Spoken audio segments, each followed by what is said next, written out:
para perwakilan negara sahabat yang hadir di sini, ibu-ibu pengurus dan pimpinan wilayah PP Muslimat NU dari setiap provinsi dan kabupaten seluruh Indonesia, dan dari luar negeri juga yang hadir.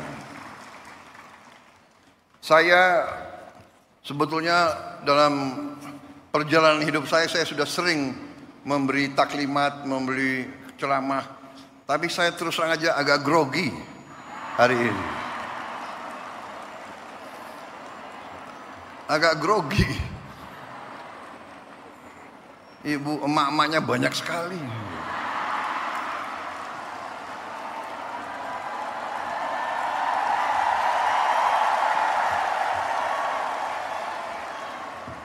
Tadinya grogi tapi kok sambutannya begitu baik sama saya gitu.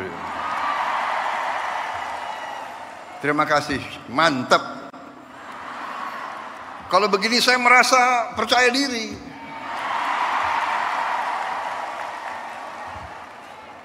Ada TNI, ada TNU. Karena TNI menghadapi TNU. Karena TNU, apalagi muslimatnya banyak anaknya TNI, ya. Jadi kalau dipanggil oleh emak, dijewer telinganya, repot itu. Terima kasih muslimat NU, terima kasih. Saya sebenarnya tidak terlalu dekat dengan Ibu Khofifah. Saya baru jumpa, ya, baru menjelang mau pilpres. Benar Bu Khofifah? Yang suruh saya menghadap Ibu Khofifah itu Pak Jokowi. Benar?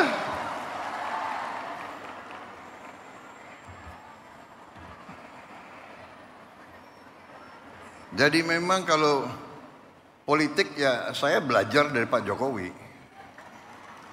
Nggak usah malu-malu lah, ya kan? Kadang-kadang orang sudah nggak berkuasa, mau dikuyu-kuyu, mau dijelek-jelekin. Jangan. Kita hormati semua. Hormati semua. Ada yang sekarang mau misah-misahkan saya sama Pak Jokowi. Lucu juga. Untuk bahan ketawa boleh. Jangan. Kita jangan ikut pecah belah itu adalah kegiatan mereka-mereka yang tidak suka sama Indonesia. Dari ratusan tahun diveda et impera itu adalah taktik strategi untuk memecah belah umat dan bangsa Indonesia. Gak usah dihiraukan. Tapi benar Bu, saya datang, kemudian setelah saya ketemu hanya beberapa saat, saya ambil kesimpulan. Ibu Khofifah ini waktu itu dalam hati saya adalah seorang tokoh yang luar biasa untuk bangsa Indonesia.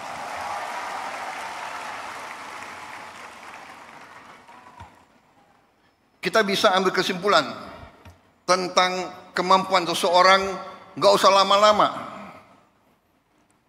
Seorang pemimpin daerah, seorang pemimpin rakyat, kita bisa tahu kalau mengerti atau tidak kehidupan rakyat, mengerti atau tidak, menguasai atau tidak. Beliau menguasai itu, pertanian menguasai, produksi berapa ton di kabupaten mana, produksi beras di kabupaten mana, beliau hafal. Produksi cabai beliau tahu. Harga bawang merah beliau tahu. Ini pemimpin luar biasa. Untung beliau dukung saya kemarin itu.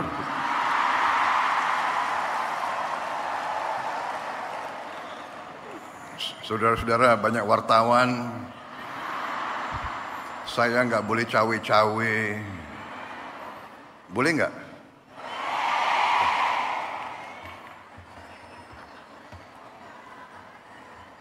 Enggak, saya bicara apa adanya. Itu keyakinan saya. Itu keyakinan saya. Jadi kita harus biasa bicara apa adanya. Yang benar itu benar, yang tidak benar itu tidak benar.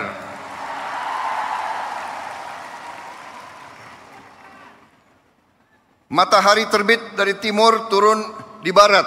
Kita harus bicara apa adanya. Jangan coba-coba merubah-rubah. Kalau saya, jadi saya sebetulnya tidak mau panjang lebar karena saya memang grogi, ya kan?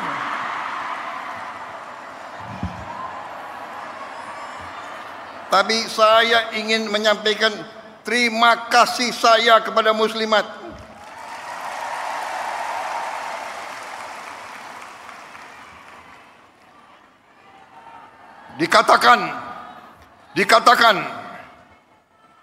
Dikatakan bahwa kekuatan suatu bangsa, kehebatan suatu bangsa dibayar oleh darah putra-putra bangsa itu dan air mata ibu-ibu.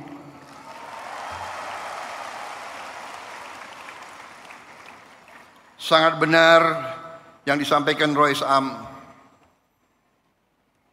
Emak-emak yang menentukan masa depan bangsa ini itu emak-emak.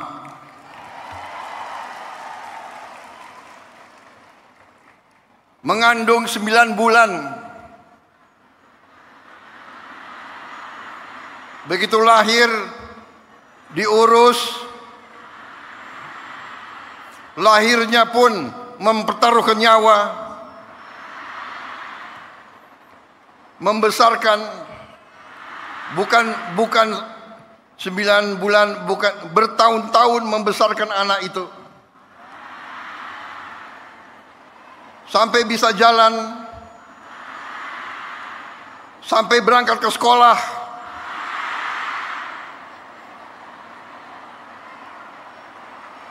sampai kembali dari sekolah, masak untuk anaknya,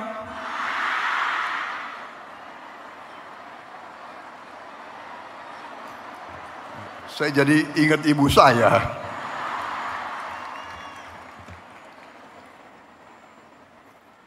Jadi Rois Am, benar sekali saya sangat hormat, saya menyampaikan penghargaan kepada muslimat, kepada NU yang membesarkan muslimat.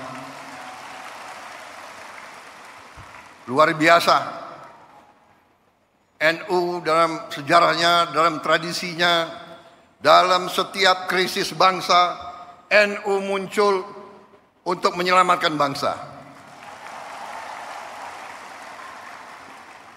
Sangat tepat saya kira bahwa NU memang lahir dan besar di Jawa Timur, dan di Jawa Timur kemerdekaan kita diuji. Kemerdekaan kita, saya selalu mengatakan, diproklamasikan di Jakarta 17 Agustus tahun 45, tapi diuji di Surabaya 10 November. Di sini ada konjen Inggris nggak?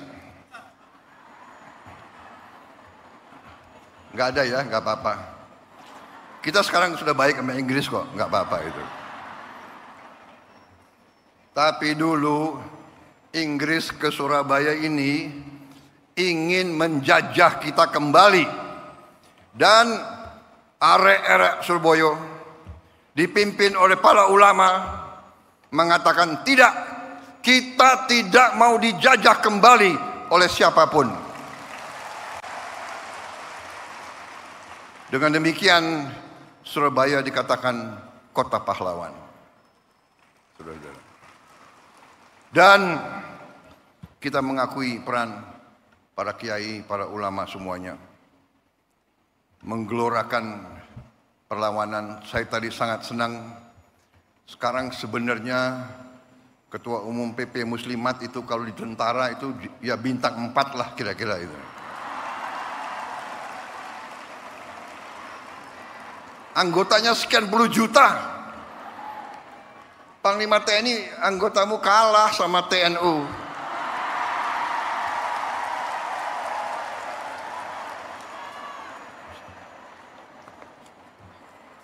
Ini pidato udah disiapkan bagus-bagus ini. Saya sangat terkesan dengan program-program Muslimat. Program-program Ketua Umum Muslimat. Mustika Darling. Ini sangat menentukan. Memang benar Ibu Khofifah bisa nangkap. Kita harus sekarang sadar lingkungan. Kita harus menjaga kebersihan. Dan itu pun kita dapat pelajaran bahwa kebersihan adalah sebagian dari iman. Kebersihan, kebersihan, kebersihan. Dan keindahan. Kita perlu menjaga sekitar kita. Kemudian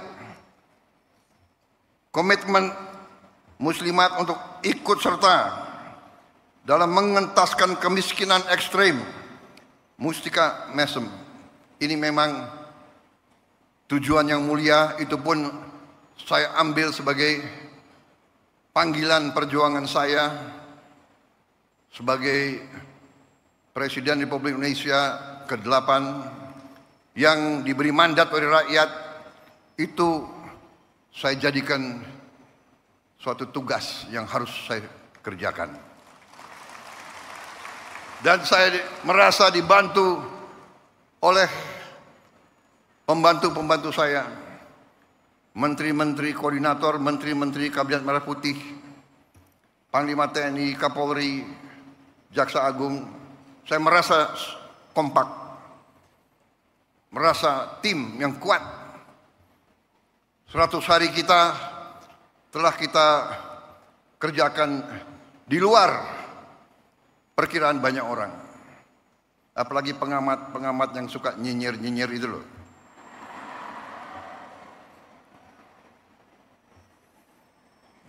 Saudara-saudara, saya semakin percaya, semakin yakin dengan itikat baik, dengan niat yang tulus, insya Allah Yang Maha Kuasa akan turun dan membantu kita.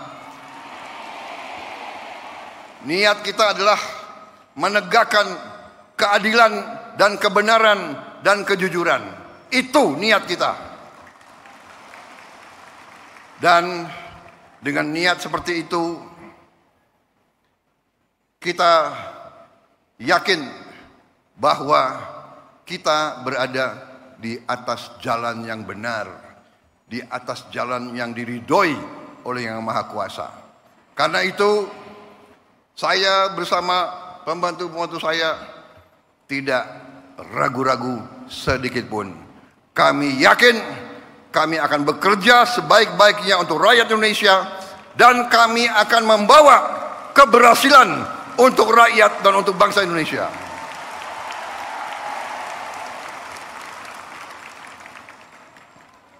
Memang ada yang mengatakan 100 hari. Kita ini dipilih bukan untuk 100 hari. Kita dipilih 5 kali 365 hari. Saya setelah 100 hari tapi ternyata saya menemukan negara kita sangat-sangat kaya. Tapi kita harus introspeksi diri. Selalu saya katakan, kita harus berani introspeksi diri, mawas diri, dan kita harus berani menegakkan kebenaran.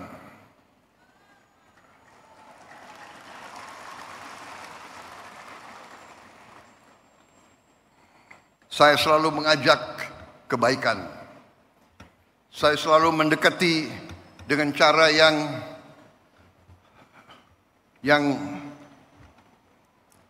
saya ingin kerukunan. Tapi kalau maling nggak usah diajak rukun.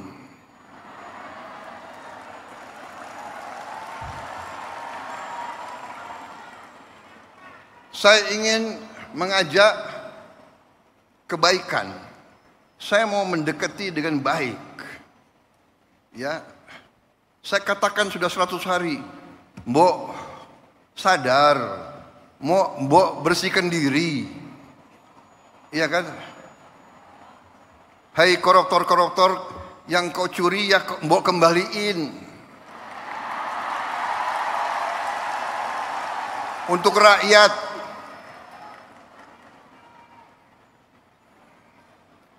Kalau malu-malu nanti kita cari cara yang gak malu. Tapi Mbok ya kembaliin. Saya tunggu 100 hari, 102 hari, 103 hari sudah. Ini 100 berapa hari ya? Apa boleh buat? Ya terpaksa lah. Jaksa Agung, Kapolri, BPKP, KPK,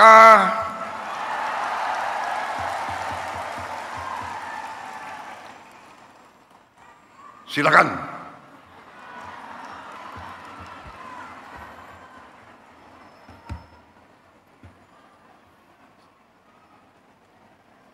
Saudara-saudara, benar-benar saya nangkep di mana-mana rakyat kita sudah tidak mau lagi membiarkan kekayaan rakyat diambil terus.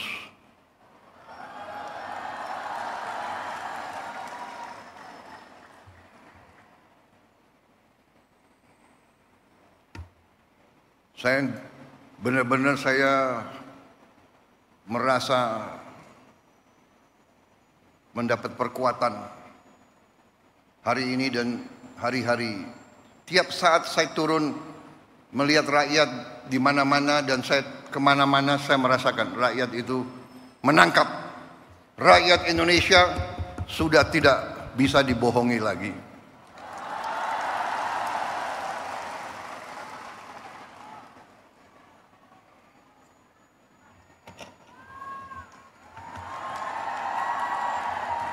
Saya melakukan penghematan. Saya ingin pengeluaran-pengeluaran yang tidak perlu, pengeluaran-pengeluaran yang mubazir, pengeluaran-pengeluaran yang alasan untuk nyolong, saya ingin dihentikan, dibersihkan.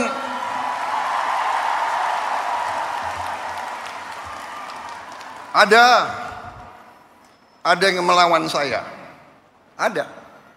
Dalam birokrasi merasa sudah kebal hukum, merasa sudah menjadi raja kecil.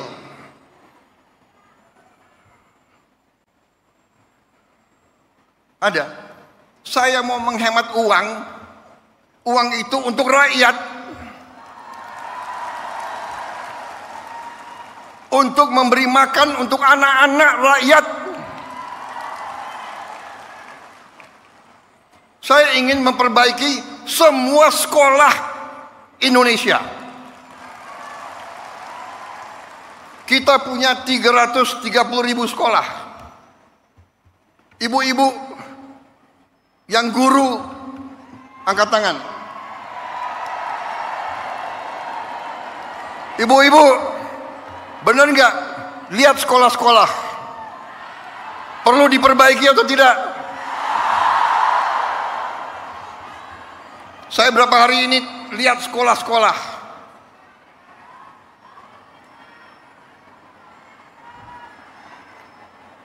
Kita punya 330.000 sekolah. Anggaran untuk perbaikan sekolah hanya cukup untuk memperbaiki mungkin 20.000 sekolah. Berapa tahun kita mau selesaikan 330.000 sekolah? Karena itu perjalanan dinas, perjalanan ke luar negeri dikurangi.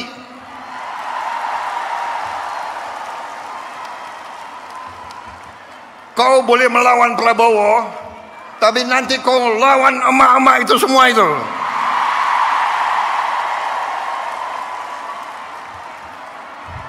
Bandel dablek. Gak usah keluar negeri, 5 tahun gak usah keluar negeri kalau perlu. Yang perlu keluar negeri yang tugas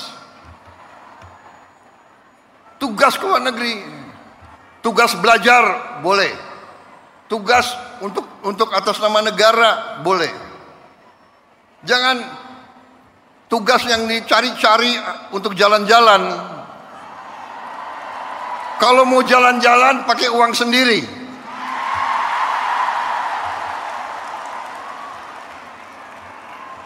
Loh, Presiden Prabowo sering keluar negeri. Saya diundang, ya kan, sebagai kepala Indonesia, kepala negara dalam konferensi-konferensi penting oleh negara-negara yang penting, dan saya mewakili bangsa untuk mengamankan kepentingan bangsa.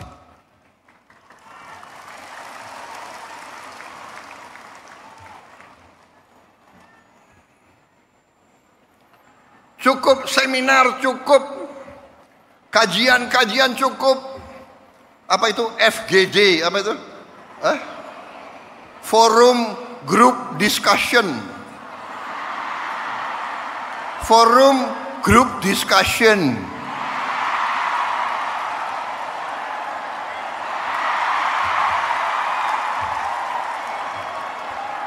Mau diskusi apa lagi?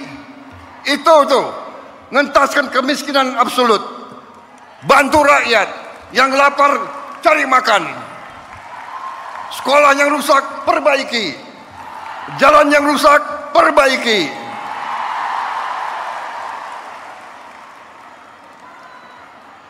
Diskusi. Studi banding. Mau belajar bagaimana mengentaskan kemiskinan, studi bandingnya ke Australia.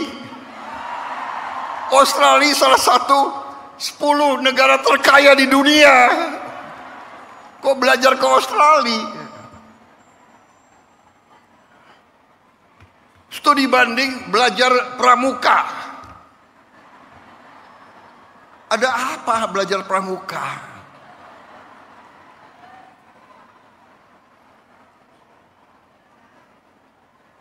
Grundel, habis itu lobby wartawan, LSM suruh nyerang. Nggak apa-apa, saya lebih takut emak-emak daripada takut mereka-mereka itu.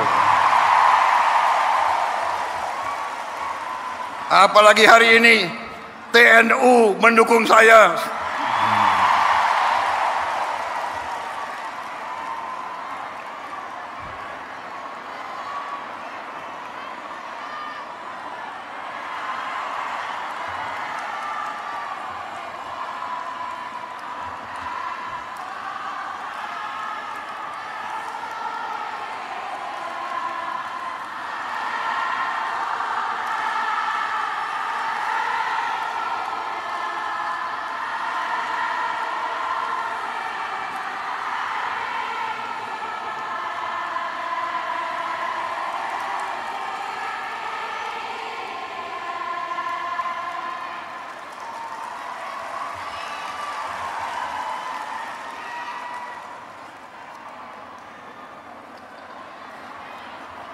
Saya kira cukup ya.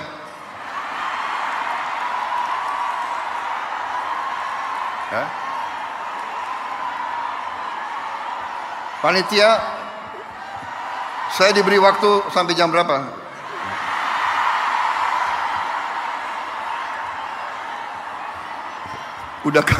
Udah kehabisan bahan. Apalagi wartawan banyak.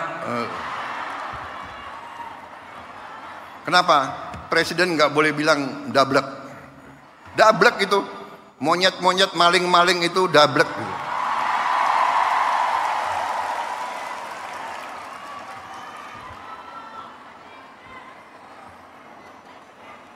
Nggak sadar-sadar, ya. Tapi percayalah, kami tidak akan ragu-ragu membela kepentingan rakyat Indonesia. Kami tidak ragu-ragu. Saya katakan, saya siap mati untuk bangsa dan rakyat Indonesia.